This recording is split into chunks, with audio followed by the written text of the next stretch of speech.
India and Vietnam established diplomatic ties in 1972.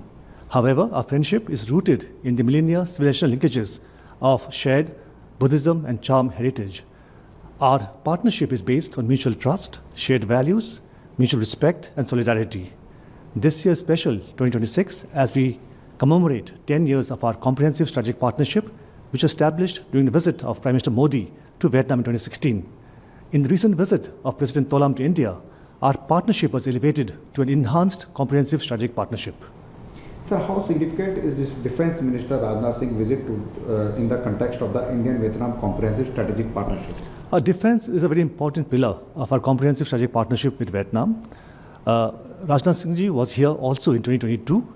We have a very broad-based defence partnership with Vietnam, cutting across sectors, whether it's capacity building, joint co-production, exercises, discussions at all levels. And I think this visit will further strengthen the already robust, mutually trusted, and mutually required partnership in defence area. Sir, what are the major focus area of discussion during this visit? Let me again tell you in different context. There are some particular firsts between India and Vietnam. India was the first country with whom Vietnam established an institutional mechanism for defence and security dialogue. It's called the DPD, Defence Policy Dialogue. 15 rounds have taken place so far. The last one was in Vietnam. In terms of peacekeeping, India is the only country with whom Vietnam does a UN peacekeeping exercise. It's called WinBacks. The 6th edition will take place this year in India. Another factor which you must know is that Vietnam is the only country where we have manufactured items under LOCs, which is a first for us. In 2022, I think, we had a $100 million LOC to manufacture patrol boats. It was done in Vietnam. So this shows the level of trust, the level of maturity in a partnership. I must again tell you that there are 2 ongoing LOCs, which will again go towards patrol boats and offshore vessels. In all, we expect that this visit will further strengthen the robust defence partnership. Sir, BrahMos system have attracted major attention.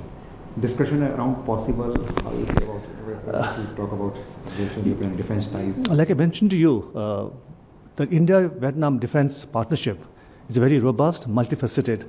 I think it would not be proper to pinpoint it to a particular item or a thing only. We would be guided by the requirements of our Vietnamese friends.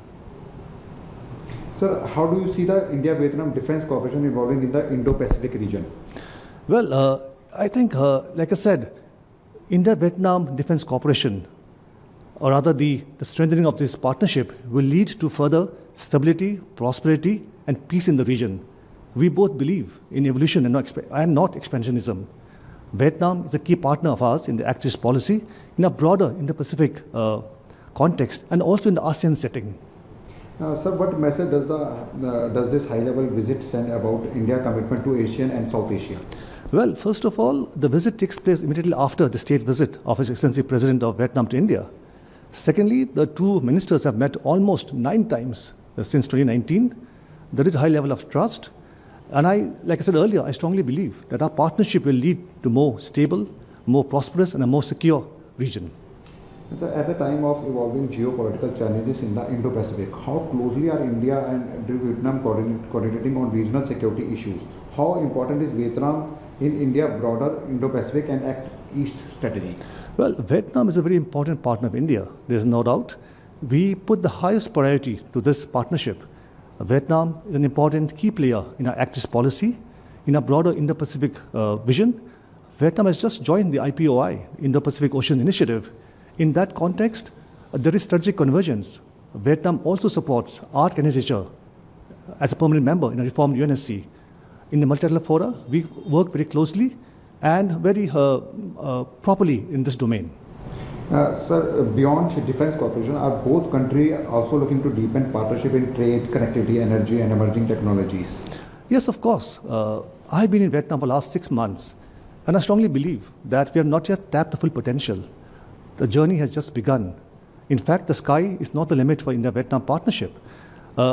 You asked me about trade and commerce. In the last 10 years since our CSP, trade has doubled. During the recent visit of the President Tholam to India, our leadership has mentioned that trade should grow to US $25 billion by 2030. While we strengthen the traditional pillars of partnership like defense, security, people to people, the new areas must also be given due importance. Our leadership has mentioned that this partnership is a progressive, futuristic, and forward-looking partnership. And in that, S&T, science, innovation, AI, these will be a very crucial role. We both have a young demography, entrepreneurial societies, aspirational societies. And I'd like to end my this with saying that, and quote Prime Minister Modi. He said, "We will walk together, we will grow together, and we'll win together."